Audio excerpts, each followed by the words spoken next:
पीले दांत वाली बहू। रंजना कभी ब्रश नहीं करती थी। उसे कितनी बार उसके माँ बाप ने डांटा, लेकिन उसका कोई असर उस पर होता ही नहीं था, जिस कारण से उसके दांत पीले पीले हो जाते हैं। शादी के बाद।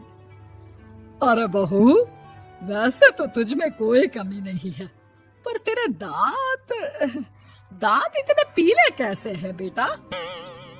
कैसे मतलब? कोई सर्जरी थोड़ी ना कराई है। वो तो क्या नाम, मैं ब्रश नहीं करती थी तो पीले हो गए। अब क्या करूं? आप कहे तो लाल करवा लूं या फिर काले?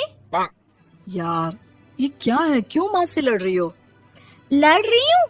अरे मैं लड़ रही हूँ या ये बोल रही है कि दांत पीले हैं, पीले। अरे तपस्या थोड़ी ना की है इन्हें पीले करने के लिए।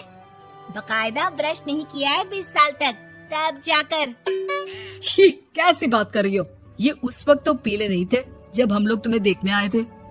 अरे तब साफ करवा लिया होगा डेंटिस्ट के पास जाकर। अब देखो कैसे पीले पीले लग रहे हैं।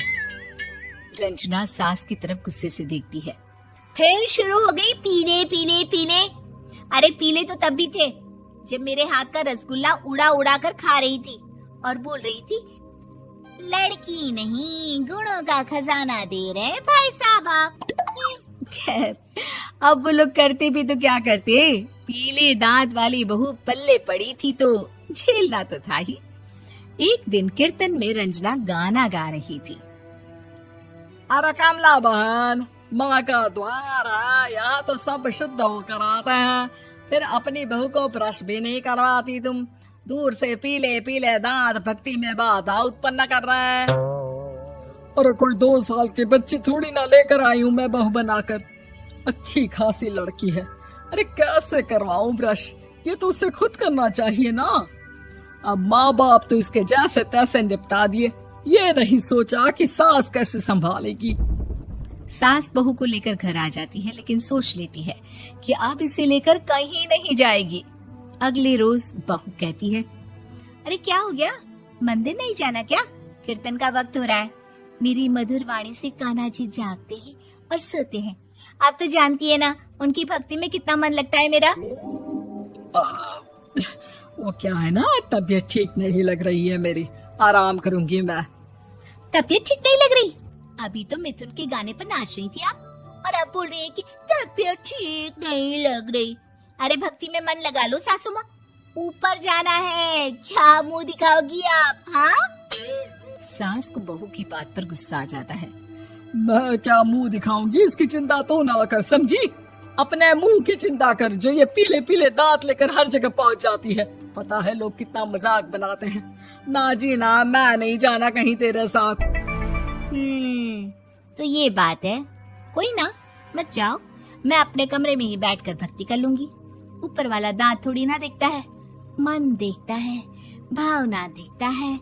और अरे बस बस, तू सब कुछ दिखा, बस ये सफेद चमकदार दांत ना दिखाना किसी को, है? जा यहाँ से। बहू को सास की बात का कोई फर्क नहीं पड़ता, वो तो जैसी थी वैसी ही रह जाती है। सुबह नहाकर किचन में खाना बनाना, फिर खाना खाना, कीर्तन भजन करना और सो जाना। एक दिन, माँ जी मैं सहेली के घर जा रही हूँ, शाम को लेट आऊंगी। हाँ, तो जाना, मैंने कौन सा तेरी आरती करनी है घर पर बैठकर। रंजना सहेली के घर जाती है, जहाँ वो पार्टी में जाने की तैयारी कर रही होती है। अरे शिखा, कहाँ जाने की तैयारी कर रही है? मैं गलत वक्त पर आ गई क्या? अरे नहीं यार, उल्टा सही वक्त पर आई है। मैंने ये साड़ी और ज्वेलरी निकाली है यार, शाम को इनके ऑफिस की एक पार्टी में जाना है। बताना कैसा लग रहा है ये सब? नहीं यार, इस ड्रेस के साथ तो वो वाली ज्वेलरी अच्छी लगेगी। हाँ सही बोल रही है, मैंने ध्यान ही नहीं दिया। वैसे तो हमेशा से मस्त फैशन सेंस रखती है। तो बड़ा जाती होगी ना पति के साथ पार्टी में। रंजना कुछ नहीं बोलती, बस सोचती है कि यार काश ये बात सही हो जाती, पर मैं क्यों नहीं जाती पार्टी में? क्या इन लोगों की कोई पार्टी होती नहीं होगी? रंजना घर आती है और रात में पति से सवाल करती है, एक बात बताइए, आप मुझे किसी पार्टी में क्यों नहीं ले जाते? क्या आपके यहाँ ऑफिस में पार्टी नहीं होती? पति बेचारा क्या कहता कि दांत पीले हैं तुम्हारे इसलिए। अरे कोई पार्टी होती नहीं हम लोगों के ऑफिस में, तो कहाँ से लेकर जाऊं?